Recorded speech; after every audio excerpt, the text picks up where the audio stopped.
Assalamualaikum warahmatullahi wabarakatuh. Apa khabar anda di rumah? Cikgu di sini sihat sejahtera. Semoga anda juga sihat untuk terus mengikuti pelajaran bahasa Melayu. Tajuk kita pada hari ini ialah ibarat musuh dalam selimut. Kemahiran membaca. Standard pembelajaran ialah 2.1.2 iaitu membaca dan merujuk kamus serta media elektronik untuk mencari makna perkataan dan meneliti ejaan yang tepat mengikut susunan perkataan. Anda sudah bersedia? Cikgu telah pun bersedia. Jika sudah, ayo kita mulakan. Pada hari ini, aktiviti kita ialah membaca dan merujuk kamus dan media elektronik untuk mencari makna perkataan yang tepat.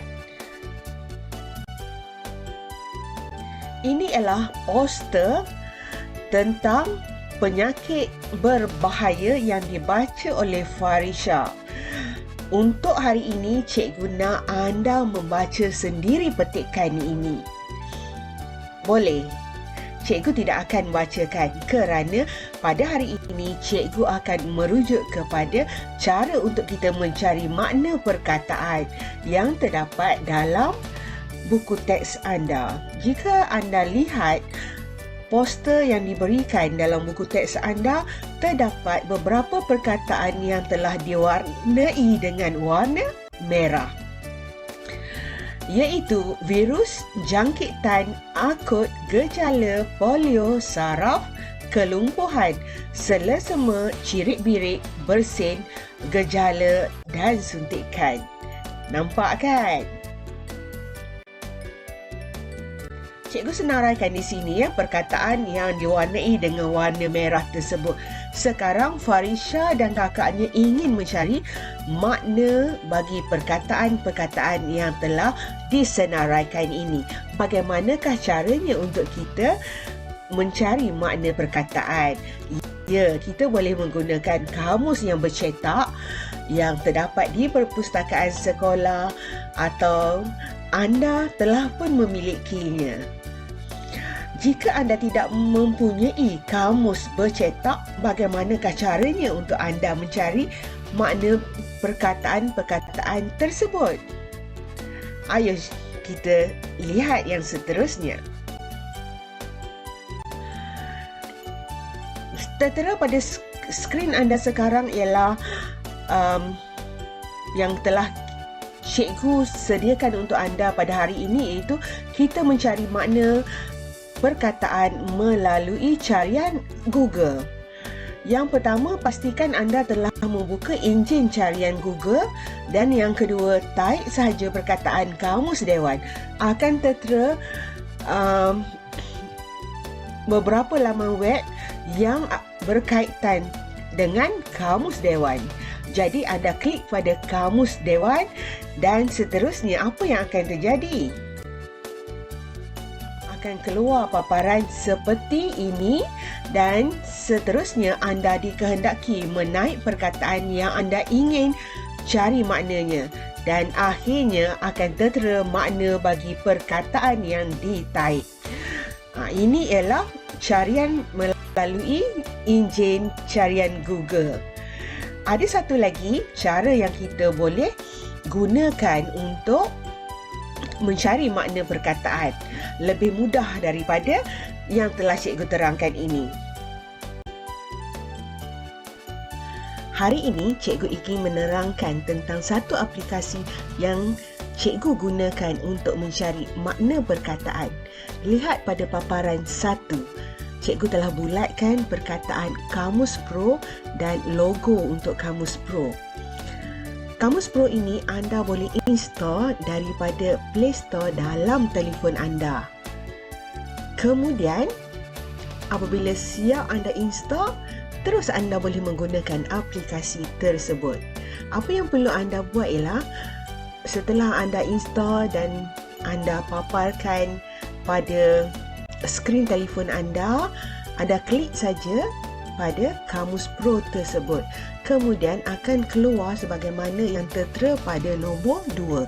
Anda type saja perkataan yang ingin anda cari maknanya. Sebagaimana nombor 3. Cikgu telah taipkan perkataan virus. Akan keluar pelbagai cadangan virus, virus alga, virus Alton, virus attack. Jadi anda tekan saja pada virus dan seterusnya akan keluar makna dengan lebih cepat.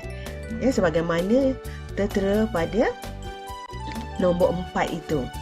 Virus sejenis kuman yang lebih halus daripada bakteria yang boleh menyebabkan penyakit kepada manusia.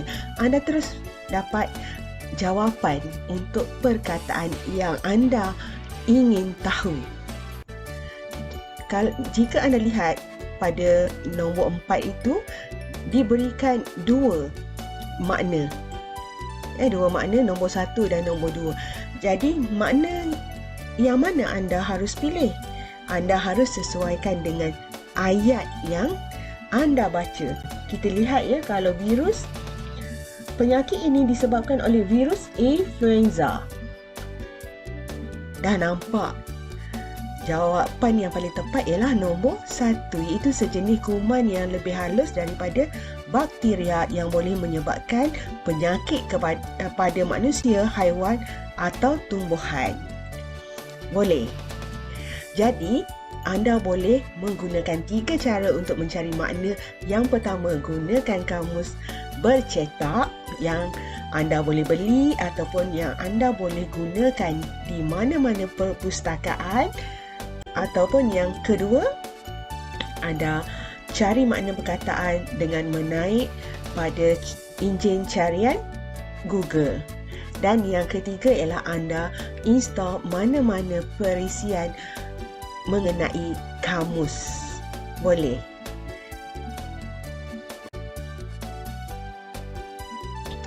Cikgu telah menerangkan cara untuk kita mencari makna perkataan.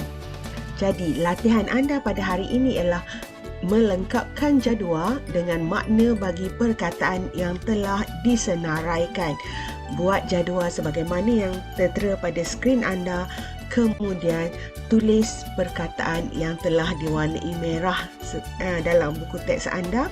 Seterusnya anda hanya menulis makna perkataan yang telah anda cari menggunakan kamus, sama ada bercetak ataupun melalui laman web dalam internet, ataupun anda install perisian kamus dalam telefon anda.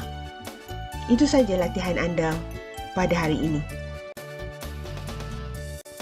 Tamat sudah pelajaran kita pada hari ini. Nasihat cikgu kepada anda, selepas ini rajin-rajinlah membuka kamus untuk mencari makna perkataan yang anda tidak tahu. Kerana usaha akan menjamin anda menjadi orang yang lebih bijak. Sehingga kita berjumpa lagi. Terima kasih. Assalamualaikum warahmatullahi wabarakatuh.